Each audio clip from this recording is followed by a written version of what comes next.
Les zones humides, espaces intermédiaires entre la terre et l'eau, sont particulièrement développées sur le littoral.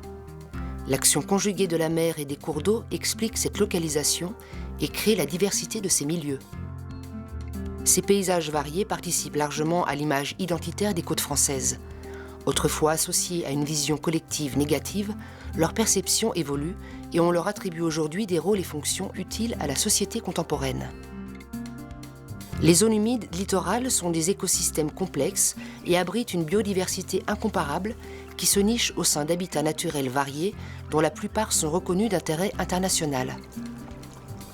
Les présalés atlantiques, espaces emblématiques des estuaires et baies, sont des zones de forte productivité végétale et animale.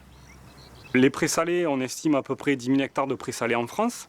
La réserve naturelle des présalés, c'est la plus grande zone de présalés d'Aquitaine, avec 200 hectares. Et les présalés, déjà, ils vont se développer partout où des vases fines et des sables limoneux vont pouvoir s'accumuler, parallèlement à la côte. De manière générale, déjà, c'est l'un des milieux les plus productifs au monde, puisqu'il y a un échange nutritionnel entre l'océan et cette frange littorale. Donc, en gros, la production de matière organique est estimée à 20 tonnes par hectare et par an, en termes de matière sèche, et les différentes fonctions, mais notamment, on va avoir une grosse activité de production de phytoplancton, et notamment qui va servir pour des activités économiques sur le bassin Arcachon, telles que l'ostréiculture par exemple, mais aussi qui va être fondamentale pour des espèces halieutiques, notamment les bars, les sols, des espèces que nous exploitons. Des études confirment le rôle des marais maritimes en connexion avec la mer pour de nombreuses espèces marines et estuariennes. Dans l'estuaire de la Gironde, le Crène Poitou-Charentes, en collaboration avec l'IRSTEA de Bordeaux, suivent l'évolution des marais de Mortagne, site du Conservatoire du littoral. Là, c'est un marais estuarien naturel, donc on voit une forte présence de la végétation. Donc toute la partie visible qui sont les plantes vasculaires, et puis il y a également une partie moins visible qui sont les algues qui se développent à la surface des sédiments et qui constituent une ressource alimentaire très importante pour les organismes aquatiques qui fréquentent ces marais. Notamment des poissons et des crustacés comme les crevettes et les crabes, pour lesquels ces zones de marais sont des zones d'alimentation et de nourricerie. Donc on va trouver des espèces à la fois estuariennes, comme les espèces de gobies par exemple, et puis des espèces marines dont les juvéniles viennent dans les marais pour justement trouver des conditions d'alimentation et de croissance. Alors l'intérêt de la connexion avec les milieux marins estuariens est fondamental, puisque les poissons viennent pendant la marée et repartent avec la marée descendante. Les lagunes côtières offrent aussi une ressource halieutique importante. De nombreux pêcheurs les utilisent et connaissent bien le fonctionnement de ces milieux et la nécessité de maintenir les connexions à la mer. Gérald de Sokoja, élu à la ville de Fréjus, pêcheur professionnel, a pu apprécier la réouverture du gros de la lagune de Villepay, qui s'est faite de façon naturelle lors d'une forte crue en 2010. Alors, moi qui suis pêcheur professionnel et qui exerce pendant l'hiver, je peux vous dire qu'on est passé d'un statut d'eau douce complet à une richesse depuis 2-3 ans qui est exceptionnelle. On peut voir à l'heure actuelle dans la lagune des barres de moules de 2,5 tonnes. On peut voir une remontée de piscicoles, de petits poissons au mois de mai et au mois d'octobre qui est exceptionnelle. Exceptionnel, je dis bien, que je ne voyais plus depuis l'âge de 12 ou 14 ans, quand je venais avec mon père et mon grand-père. Et c'est vrai qu'on a la chance d'avoir quelque chose de fabuleux. Vraiment, les étangs revivent. Aujourd'hui, on peut dire que pour le premier hiver, j'approche à peu près les 2,5 tonnes, 3 tonnes de poissons variés, marbrés, dorades, loups, mulets, voilà. Quelles que soient les techniques de pêche utilisées, carrelés sur l'Atlantique, Capet de Tchad en Méditerranée, les pêcheurs professionnels sont conscients que le maintien de leur activité dépend étroitement du bon état de ces secteurs, particulièrement riches mais vulnérables. Avec la pêche, d'autres activités professionnelles bénéficient de ces zones humides. De tout temps, elles ont joué et jouent encore aujourd'hui un rôle sensible en termes d'emploi sur le territoire.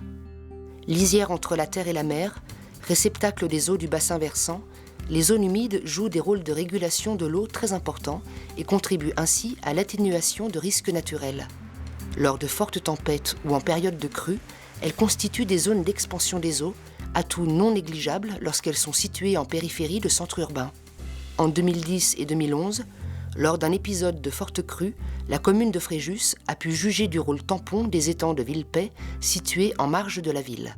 En plus de ces services de protection qu'ils offrent, ces milieux humides littoraux contribuent à préserver la ressource en eau et maintenir la qualité des eaux côtières à travers 2 rôles importants.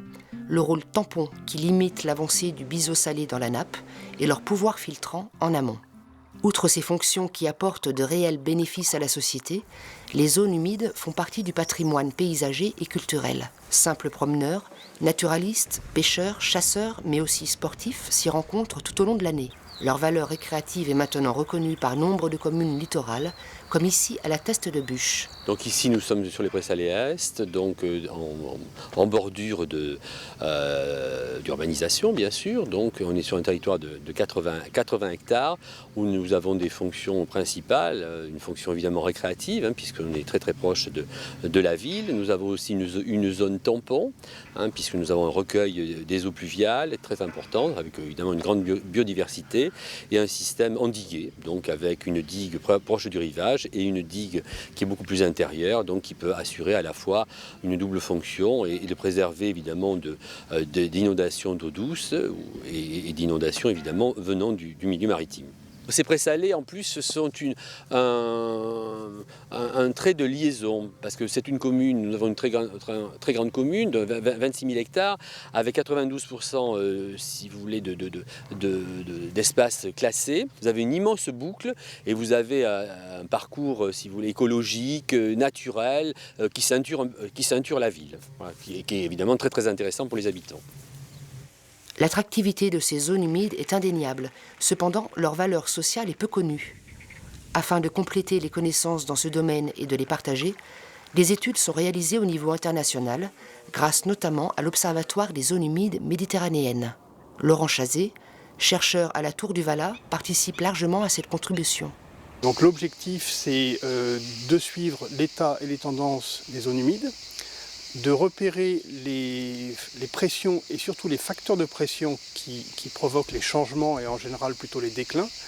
Et puis le troisième objectif, c'est d'essayer d'évaluer la prise en compte des zones humides dans un cadre plus large de développement durable en Méditerranée.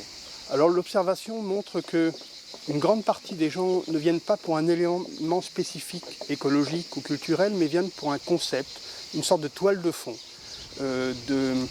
d'un paysage attrayant, soit parce qu'il y a une couleur verte, soit parce qu'il y a de l'eau, soit parce qu'il y a des oiseaux, ou structuré par ces 3 éléments, ou plus d'éléments. On s'aperçoit que dans ce cadre favorable, qu'on peut appeler espace de liberté, c'est-à-dire qu'ils se retrouvent avec du calme, ils peuvent se ressourcer, ils peuvent déstresser, ils peuvent transmettre les valeurs écologiques à leurs enfants avec une écoute, parce que justement ils sont dans le lieu favorable. Voilà, on a différentes attractivités qui sont reconnues et qui ont été, je pense, sous-estimées au départ, parce que cette approche sociale est finalement assez récente. Le littoral est un territoire à fort enjeu, sous l'effet des pressions des activités humaines et du changement climatique, rendant les milieux humides côtiers plus vulnérables. Aujourd'hui, nous connaissons leurs valeurs, de par les services qu'ils rendent à la société. Milieux solidaires aux multiples fonctions, les préserver et les valoriser est essentiel. Comment agir ? Il est important d'avoir une vision globale dans tout projet d'aménagement, qu'il soit industriel, urbain, touristique ou agricole, en tenant compte de la présence utile des zones humides littorales. Espaces de récréation, réserves de biodiversité, ouvrages naturels de protection, sources de production, ces espaces d'interface terre-mer ont vocation à s'intégrer et s'imbriquer comme un élément structurant de l'espace côtier. Les zones humides littorales constituent un enjeu majeur pour les politiques d'aménagement du territoire et du développement économique.